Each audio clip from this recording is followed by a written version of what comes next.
Yo, what's up, everybody? Thank you for tuning in to yet again another fantastic episode of Keeping It Geekly.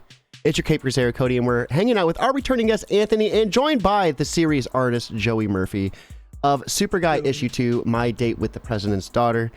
I had a chance to read this backstage. I loved it. I love all the Easter eggs in it. And it's always a blast to get you back on. Anthony, we had such a good time last time. It's good to get my podcast bro back on. I'm glad to be back. It's always fun, and I'm glad we got really cool mic covers now. Yeah. I told you, like, I seen that out backstage. I was like, dude, please tell me, where'd you get that? Like, man, you just go here. I'm like, dude, say less. Also, congratulations on welcoming a new one. Always a fancy time. I am jealous, though. Everyone that is watching, audio listeners, you're missing out. So head over to YouTube if you're listening audio. But these two have like dashing red jackets. I have just a battered hoodie. I feel left out. Hey, do you guys plan this for every podcast? Like, what's going on here? Yeah. Superguy chic. We got our robes just like Superguy. Yeah. No, I love that. And speaking of Superguy, that's what we're here to talk about. So, Anthony, what's been up since last time? Last time we had you on, we were talking about issue 1.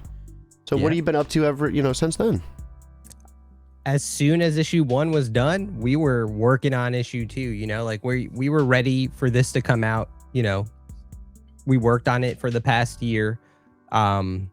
It's really been my main focus. It's definitely the project that I'm putting the most love into, and because I just want to see it succeed. We have a lot of plans for Superguy, and it's just been really fun to work on. So it's hard to I'm not. My focus is all on Superguy. It's hard to distract myself with other things at this point. So that's honestly been what I've been doing the last year. Yeah. And we are welcoming our new guest, Joey Murphy. Welcome to the stream. Tell us a little bit about yourself and how you got into comics. I'm living in Los Angeles now, but born and raised in Alaska, and just been drawing literally ever since I can remember. Some of my earliest memories, I have pen or pencil and a stapled set of paper that I made into my own little makeshift sketchbook. Yeah, we're going on a trip. All right, I'm gonna draw. We're going to the store. All right, I'm gonna draw. But yeah, I've been drawing and just illustrating and throwing my stuff on Instagram for a couple decades now, and only recently have I kind of gotten into the world of comic book art and illustration. I did a few things back in the past just for myself, this little thing that I did in high school, Buzz Flight Gear, which is basically a Spaceman Spiff homage. And I did a few things for Inktober a couple years back, but as far as full length superhero comic book printed on paper and all that stuff, this is my very first situation, which has been a blast so far, and I'm excited to see where this goes. We have a new friend over on YouTube. I live in Alaska and never hear about anyone being from there. Pretty cool. Yeah, my sister actually lives over in Alaska, so I mean it's pretty cool. It is pretty cool about hearing about there. And we have our good friend Louise from Comic Book Yeti joining us as well. So welcome everybody. How did you two meet? Anthony, give us the details. Was this an artist that you searched out, or did you guys know each other and just how did that work between you two? So I host a podcast, Comics and Chronic, and it's with my co-hosts Jake and Cody. Jake knows Joey. They both live in LA, and when we started the podcast, we needed a logo, and Joey was the first guy for that job, the only guy for that job, and made such a badass logo. Love that logo. It stands out so much. It's pretty cool. It's awesome. And obviously because of that, I was just I got to do something with Joey one day. I don't know what that thing is, but he's so talented. I want to do something more than just a logo for a podcast, right?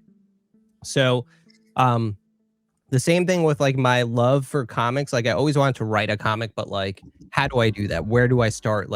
Where is my entry point? And we got where I got a message on Twitter from one of my friends, Hunter. He put together with James Santana anthology called Unknown Heroes, and they wanted to know if I wanted to do a story for that.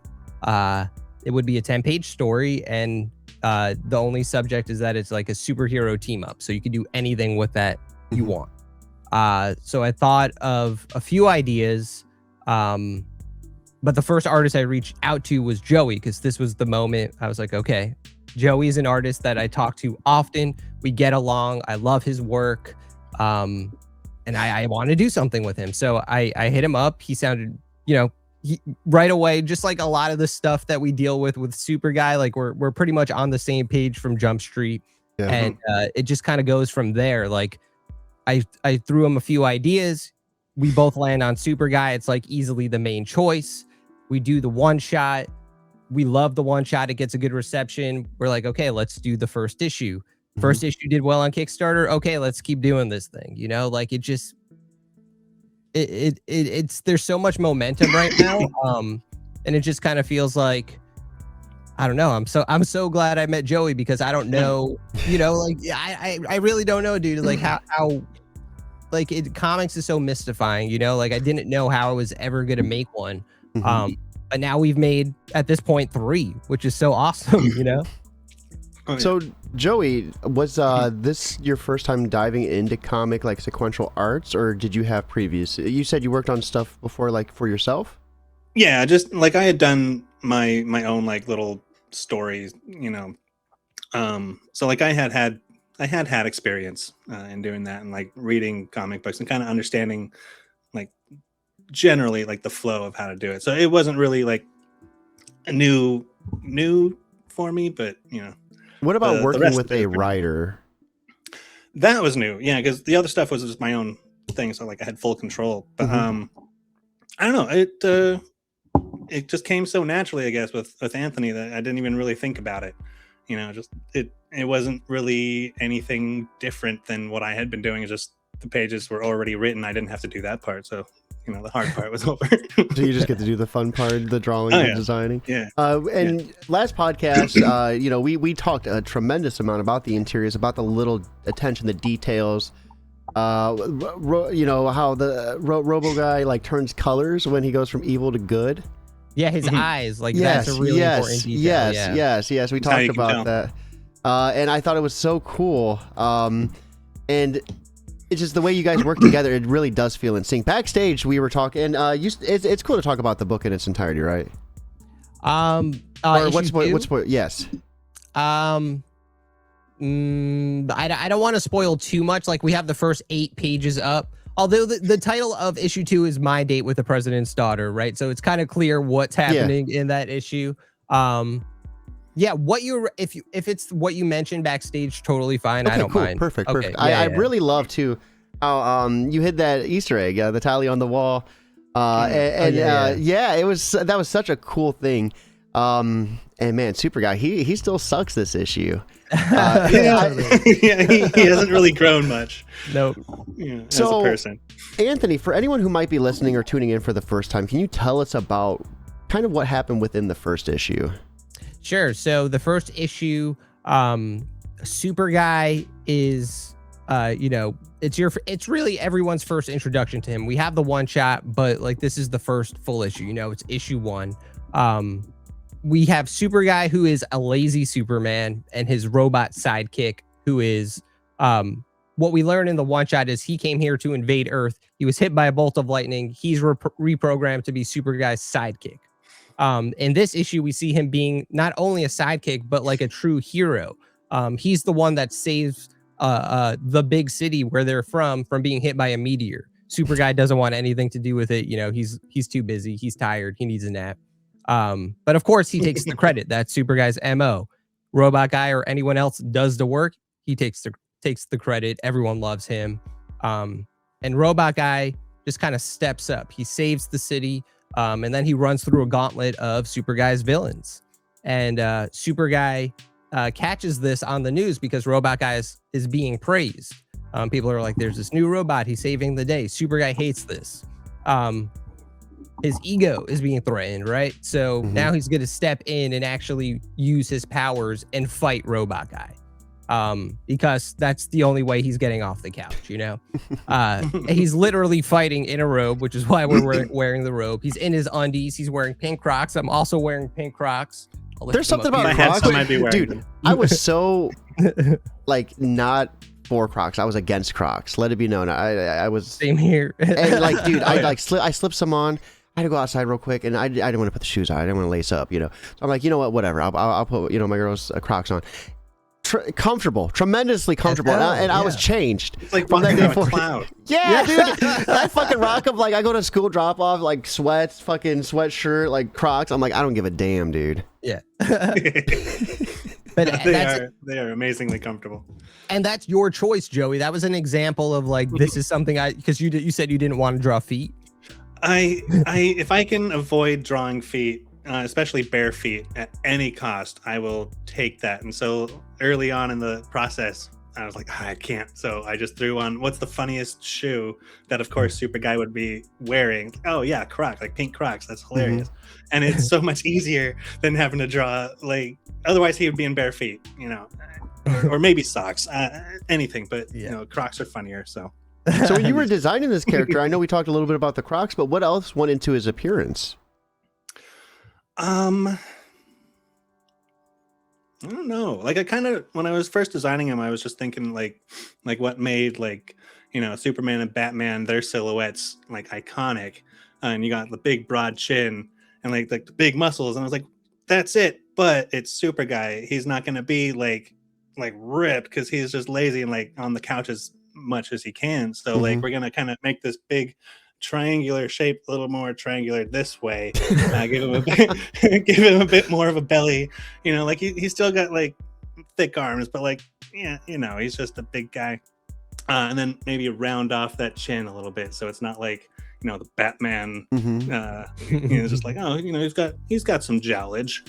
And threw a little 5 o'clock shadow in there, and it was pretty.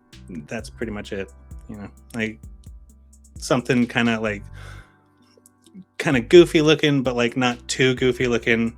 You can kind of tell that he's a jerk, but like he's rounded, so like you don't hate him. Like he's not like a bad guy. He's too round for that. Like he's just not a good dude. But like you still kind of like him, but you love to hate him. I love the idea of him because he's very much not a hero, but takes all the credit for being one. But you really can't call him a villain-ish. No. Yeah, so it's like where are we at with this? And I think you guys do such a great job of balancing that throughout the story.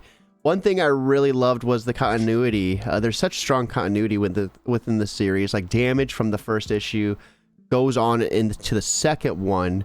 And you guys talked backstage about how you planned that out. Can you let us in on how that worked between you guys, Anthony? So while I was starting the second issue, it might have even been like a bit into the issue, but I knew that there was a big thing with Superguys. We're in the city, the big city, so you're always going to get shots of the buildings, the streets, everything. In our first issue, Superguy and Robotguy have a huge city destroying battle. It's a part of the story, of the plot. And I didn't really want to treat that as like it happens and then the city's just magically back to normal. We've destroyed the White House and we see that it has to be rebuilt. So the city has to be the same, right? But this is a comic, right? We live in the real world. So I had to ask Joey, I said, hey, if I said the city was still destroyed, would that make your job a lot harder? Because now it's not only that you have to keep drawing buildings and windows and stuff, but now some of them are cracked and smoking, some parts of the, so like if Joey said yes, he's like, yeah, we could do that. And I love that we decided to do that. And you can see from the very first, it's not even the first, it's technically the first page of the comic, but it's just the recap page. And Joey draws, and you can see this on the Kickstarter page, but Joey drew the city. I don't know if you want to talk a little bit about that, Joey. Yeah, so it's like an overhead kind of shot, just kind of introducing you to the big city and catching up with the events of last issue. But you can see that like there's a lot of like rubble and like a lot of debris and smoke coming up, and there's just still destruction carried over from the events at the end of issue 1. and it took a while, as you can see. Like, there's a lot of detail, which like drawing it, like, oh, this is gonna look so good, this is awesome, yes, yes, yes, and then coloring it, I'm just like, God, I hate you. What did you do this for? What, so many buildings and so many but like, you got to push through it, and you got to trust the process, and it end result speaks for itself, I think. So how do you approach Anthony's scripts when you get ready to design a panel or draw up a page? Well, for this script, there were like distinct, like panel 1 this happens, panel 2 this happens, so like at least I had that to kind of go off of as far as panel layout, which helped, and it was good to have a bit of a rein in, whereas last issue I just kind of went wild a little bit, and there was just panels all over the place, and but yeah, so I don't know, like I read the script and I just kind of see it in my head as if it was just a comic book page, and I just kind of fiddle with that on the iPad until it comes out looking how I see it in my head. I know that sounds like such a cop-out cliche answer, but I don't know how else to describe it. Well, like if we go to the first, because the first page is there. If we want to go there, I could definitely explain what I put in the script versus what like the magic Joey added to it. Man, these covers are hot. They're so cool. They're real so quick. Cool. I love like the hard eyes. Oh my God, this is so good. Yes. Yeah. Adrian Kolaric. Awesome. Oh God, dude. And his style is so unique too. Yeah, I love it. I love it. Yeah. And then this is fucking fire. Yeah. Oh my God, dude. They're also good. And that's, of course, Bane breaking Batman's back. That's the homage there. And then everything in the background, it's just perfect. It's so good. The detail. Yeah. Joey's new cover. Updated. Yeah, that's the one shot plus the first issue, so everyone could catch up. So this is the first page, right? It's 4 panels. And so here's something interesting, right? One of the panels is it's like the kind of Polaroid you would get if you went on like Splash Mountain or something like that. And that's such an inventive way to show it, right? And so much is happening in it too. The dude's getting like just shot, like it's fucking awesome. yeah, exactly. So this kind of thing, right? Like I guess what I wrote in the panel is that they're on like a log flume. And the president's getting shot, but a Secret Service agent is saving him. But like, I'm not saying like how, like the way like the president's daughter looks in that shot and the way the president's still enjoying it, like that's a detail that Joey adds that makes it hilarious. Like she's the way it carries over too. Whoop. Hold on. The way it carries over from the first panel too, like he's laughing in the first panel, then he's laughing in the Polaroid again. Right, he's laughing. He's just having a good old time. Yeah. And then you can just tell like the daughter is just like, yep, life sucks. Yeah, exactly. He's holding up like a legislation that says like anti-women's rights. Like that was a detail I added, but just to show he's a horrible person. His wife is standing by him, but she's like kind of like WTF, like what's going on? But like, okay, what the president is doing here in the first panel is also like this scene is like Joey's magic, right? Like I didn't say there's like a one of his like friends, whoever's with him, has like his tie around his head, and they're like all like he's doing something special there. They're having a good time at this party. Like that's. I can't even say that was implied. Like Joey just made that all come to life by me saying there's like a party happening, So like that's the part of comics that I'm trying to get better at. But also like I'm sure Joey doesn't want me to be like, this is exactly what you should draw. That in certain panels, yes, but I try to keep that really to a minimum. If there are specific details or whatever, absolutely. Otherwise, It's a collaborative process, right? I think that's, where comics really shine the best, when the writer and the artist are working together. They're both bringing, their talents to the table, and they're doing what they're supposed to do, right? Artist is supposed to draw. They're just supposed to do their thing. Throw it down. Hell yeah. So this is awesome. This introduction to Hot Mess. I thought that was a phenomenal name. Yeah. And a great introduction. What happened to this character to get her to this point? So she is the president's daughter. If you've been reading since the one shot, she's mentioned right away. She's one of the first people mentioned. she was kidnapped by presumably aliens, which are robot guys people. Was that the reflection right here? Yes, exactly. Okay. That's a callback. That is a callback. And so we never saw her in the one shot, right? We never had this idea for it, but what we're trying to do is just keep building on what we've done so that the world feels real and lived in, and we're not, I don't want it to feel random. Like we're just like, this happens next. Like I'm really trying to make sure our story like flows like issue to issue, but that each issue does also feel distinct enough for its own adventure. Like, my date with the president's daughter is different from our first issue, which is, a clash between Superguy and Robotguy. The fucking Ugg boots too. I love them, dude. Again, that's a detail that Joey added. I never said in the script like she's wearing Uggs. I wouldn't even think of that, but it's genius, So right here is the infamous tally on the wall. I loved it. When I read that, I put it in my notes. I'm like, tally question mark, like, and I was so happy to see it, and like it's just duct taped. It's not even nailed. That's how lazy this guy is. Yeah, I had a lot of fun with that one.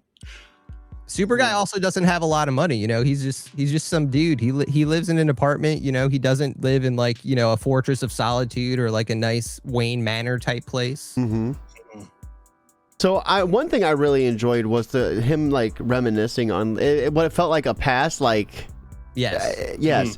But we're introduced to Glorious Guy and other villains. There was a couple heroes and villains introduced within this couple of pages that I even read too. I read the whole thing, but within the first couple of pages, you're introduced to a couple of new guys. Yeah. Are we going to see those people in later issues?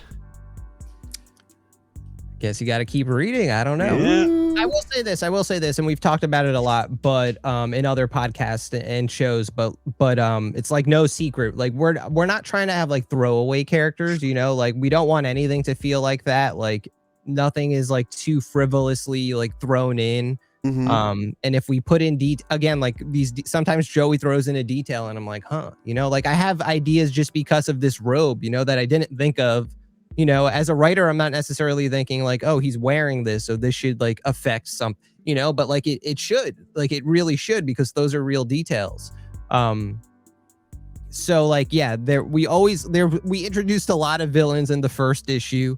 But as we're talking about, things from the one shot that you might not have thought would come into play are now coming into play in this issue. And I'm not, we're not trying to bite off too much more than we could chew. We're just making our own indie comic, and like, but what I really love about things like the big two, and their like forever long continuity is like when details matter and you can call back to certain things, and it just makes the world feel richer and more lived in. And I'm trying to do that, but also make it matter. Yeah. And also Joey has such great designs for characters. Like, let's keep using them. Yeah, the package thief I thought was hilarious. You see him throwing the box, then he acts all sad and depressed, and then he throws the piss bottle. So I was like, dude, let's fucking go. Because I mean, like sometimes I get it. Sometimes you got to piss, and sometimes only thing you got is a bottle, right? Yes, sir. So how did this character's creation come about? Okay, this is really silly. Like I don't think I've said this yet, but I'll explain it because I feel like I don't know. Okay, so like the package thief, right? He's just like an Amazon worker, someone like that. Like he's explaining to Robotguy, like I'm trying to be as silly as possible, right? But maybe like if you dig a little deeper, and maybe me explaining it kind of like diffuses this, but he's talking about something that would be pretty real, I guess. Like like you might not really have the best life if like that's like your main job. Yeah.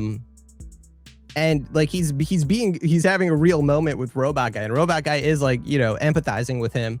And actually him having like bottles of pee, like, yes, I'm making it funny, but like that's also like a huge deal where like Amazon won't let their workers take a break, right, to even go pee. Like that's ridiculous, right? So like I'm not trying to like make fun of that, but like just kind of, if you weren't thinking that, like you might randomly think about that when you're reading this. I don't know if that's actually happening when you read it. But so is this like a pocket sand reference? A little bit of that too, yeah. Pocket piss. Pocket sand, pumpkin bombs. Yeah. So let's go ahead. Let's look at rewards. For everyone that is watching, there is the link. Be sure to check it out with us if you're able to back. We would love to see it, but simply putting that wherever you can. Word of mouth is 100% free and it costs you nothing. You can get issue 2 digitally for $5, outstanding price. How many pages is the digital copy going to be? So the digital edition is 28 pages, but probably more, honestly. The story itself is 28 pages. We have the physical copy at $10, which is an outstanding price. Awesome price on that. We have that variant cover, all 3 of them at 15. Awesome that you kept them all at the same price as well. Yeah, absolutely. We have a thank you tier at 15, so your name will be added to the special page in the comic. It includes a physical copy of issue 2 too, so awesome there. We have the Joey Murphy sketch cover. So Joey, go ahead, take the wheel, and let us know what this is about. Yeah, so you get this one. I will hand draw a one-of-a-kind special cover on your particular comic book issue, and you'll have the only one in the world. We have the complete cover bundle at 75, so this will include all the covers for Superguy issue 2, along with the Super Deluxe Edition, plus free digital copies of 1 and 2 as well, and the Super Package too. So Anthony, what's included in the Super Package? So just like the first campaign, we were kind of keeping this simple, even simpler, I would say, because we had a few extra things here. Here, you're just getting all the covers that were just mentioned, but we also have a pinup by Andrea Shivani. It's like a Superguy and Robotguy selfie while like meteorites are like hitting the city. Oh, that's cool. Yeah. We also have everyone just getting a pinup automatically. It's that this is by an artist called Wizard Shit. He's on Instagram. It's also on the Kickstarter page, but everyone gets a physical copy. Everyone that backs any physical tier gets that pinup for free. But we haven't added it to the page yet, but I'll announce it here first because we were talking about it today, but I had to work out some details. Those are worked out. That pinup we're gonna add as an add-on. So we have like less than 2 weeks to go. So maybe to drum up a little bit more interest, maybe of people who already back something, we're gonna turn that into a special foil cover. Ooh. Yeah. Oh, that's awesome. Foil covers are always so cool. Yeah. That's so cool. So that's going to be added to the page this week. But yeah, so like the super package is just every reward you could get. It's pretty much just all covers, plus some thank you and the pinups. You know, we funded in a few days, which I'm grateful for. We've got a lot of support, and we want to keep making more super guys. So of course we could use all the support we could get. The more, the merrier.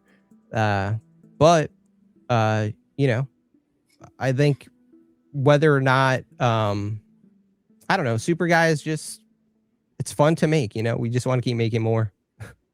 Yeah. No, absolutely. So, Joey, for anyone who might be on the fence about backing, what would you like to say to them to help push them over that hump? You know, this is a great chance for you to support local art and indie comics. And, you know, the best thing in the world is to make me happy. So make me happy and back an art comic. And I love how many times the White House gets destroyed, too. Is that going to be like a gimmick for you guys? Totally. Yeah, no, that's so fucking cool. I love it. I love it. Like when Kenny dies every episode, like, oh no, every issue, the White House will get destroyed, but it will be back to normal by the next issue. Yeah. Whereas the big city will not. And again, we did it before Captain America Brave New World, so they copied us. Yeah, they stole that from us. So, Joey, I know this is your first time on the show, but I always love wrapping things up with a piece of advice and then what you guys are up to outside of creating.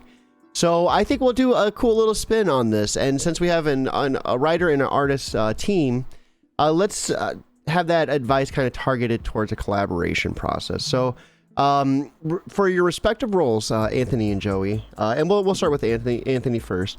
For a artist-writer team out there, what would be some of your biggest do's and don'ts to help that collaborative process work smoothly? Definitely, like, you know, be open to ideas, you know, don't be like, this is my idea, that's what it shall be, you know. I think, you know, it's good to have strong ideas, but but I like being on the same page. I would hate to like have Joey begrudgingly be like, oh, I have to draw this dumb fucking idea for, like, no, like, because I think when the comic works best is when we are on the same page, like we're only bouncing ideas off each other. And like, if it works for Joey and it works for me, then that's my confidence that it will work for whoever decides to read it, Mm-hmm. So be open to ideas and, definitely be able to take feedback and like criticism. I did, like, if something wasn't funny, I wouldn't want to force it in because I just thought it was funny, like in that sense, I'm fine with killing my darlings. But at the end of the day, I want it to be, the best thing it could be. And the best thing it could be is if you're working with two or like, what am I trying to say? If you're working with one or more people, make it everyone's best project and not just your best project. And Joey, what about you from an artist perspective, working with a writer? What would be some of your biggest do's and don'ts to help that process work smoothly? Well, honestly, a lot of what Anthony said, but I would also add, like, don't be too like hung up on like a specific design because it might be great. Like this really hasn't happened with me and Anthony, but just in general, because like depending on what the writer might have in mind, it might not be exactly, but like you can't be like, but this is what I think it should be, because that's just not how it works. You gotta, be able to collaborate and be able to, be a bit malleable, but also, know your limits, I guess. I don't know. I'm not very good at advice. Just make me happy. Make them happy. Consume product, back product. So, what are you guys up but really, to? Anthony nailed it. What are you guys up to outside of creating? Anthony, we'll start with you again. I seen that you picked up Pokemon. I was just gonna say, I started playing Fire Red. Hey. I haven't gotten too far. Yeah, like I see people online talking about this, but I'm like an old school gamer. When Pokemon Blue came out, that was like my first Pokemon game, and I played the crap out of that. So like the grinding is not like that word doesn't exist for me in Pokemon. Like I get like because I haven't really played the newer games too much. So that's just how Pokemon is to me. Like you go, you level up, you go back. Like oh man, we are two completely different. Like I made all my team. Like I have a Butterfree already before I even went to Brock. My entire team was level 10, and then Charmander level 15, one level away from being Chameleon. But I couldn't push through. I wanted to, but it's like, dude, you're getting so like little XP and it's taking forever. It's like eventually it's like, okay, I gotta go. It's kind of like a Zen kind of experience. I don't know, like because again, that's just my experience with the game. Like, I remember like later on, like in like I think in Ruby and Sapphire, you get the XP share. Yeah, dude, that is. Yeah.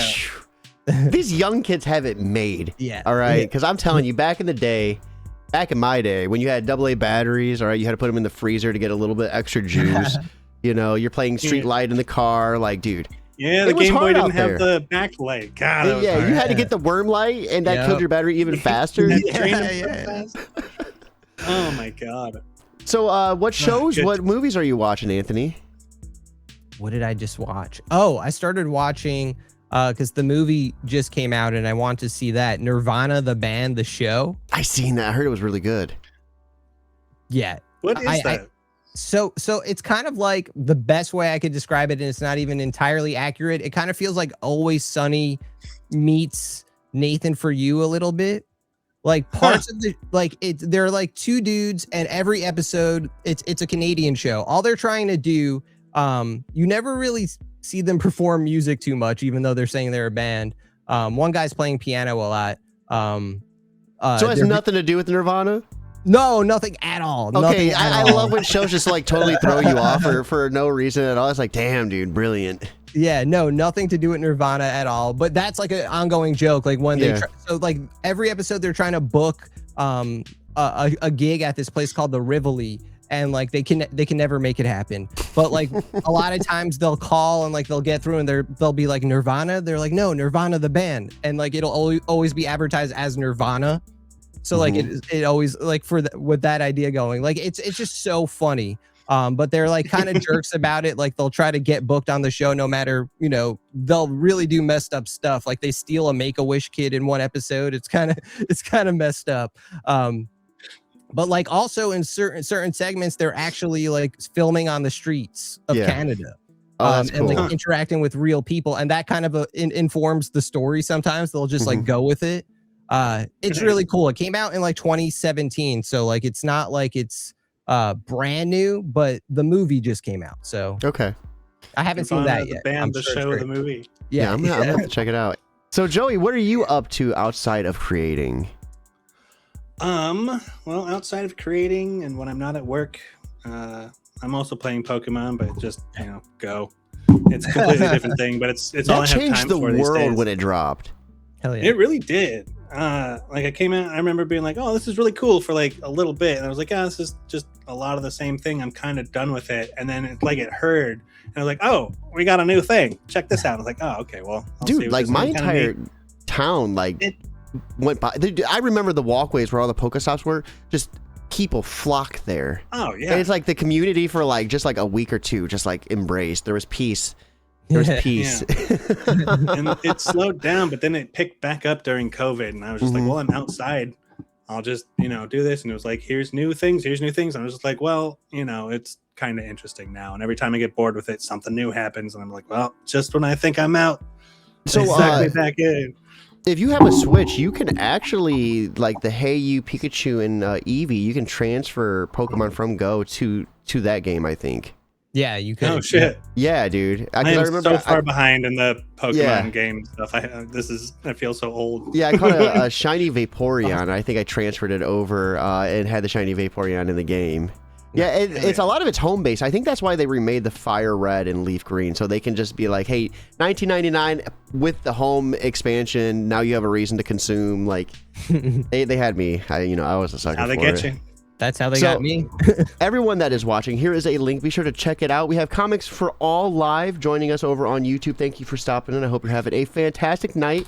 So last but not least, before we let you guys go, what is up for you in the future? Are there any other comics or books that we can look forward to that you might be dropping? For me, yeah, I just finished up a 10-page zombie story. That's going to be in a zombie anthology coming out. I don't know when that's being released, but that's a really cool project. I'm excited to put out there. I might have another anthology story out there later this year. But Superguy 3, of course, is what Superguy 3. The next chapter is always being worked on. So look for that. Hopefully by next year. That is awesome, Joey. What about you? Yep. Also, Superguy 3. I've been meaning to do this. A few years ago, I wrote this kids book called Dinosaur Daycare, and it's like each page was like a little nursery rhyme type of thing, saying what this little dinosaur guy is doing. And it was super cute and adorable. And then on the last couple of pages, the asteroid strikes and everybody dies. So I was a bit of in a dark place when I was writing that, but I thought it was hilarious. But there's spoiler alert though, happy ending. It starts over and now it's mammal daycare, and then the book ends. So it's it's sad, but I love it. Still going. I love it, and I feel like it has to be made.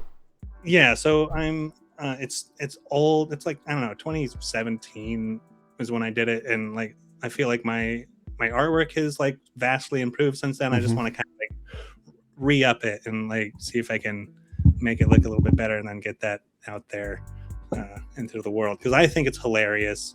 You think it's just this cute little children's book, and we're gonna read a book and go to bed, and then all of the cute little beloved dinosaurs that you fell in love with for the last 30 pages are obliterated. I love reading dinosaur stories to my kids, but dude, some of those dinosaur names are just impossible to pronounce. Yep. And I don't know whoever came up with them, but when you start getting to the 7-syllable names, I'm done. Hit him with the asteroid again, I'm done. So everyone that is watching, check out Superguy issue 2. It was a phenomenal read. I had a blast, and you guys will too. If you're able to share it, we would love to see that, because that is absolutely free to do, and it costs you nothing. With that being said, it is time for us to wrap up. Anthony and Joey, thank you for swinging by. and having a fantastic time with us as well. I hope you all have an awesome night, but most importantly, keep it geekly.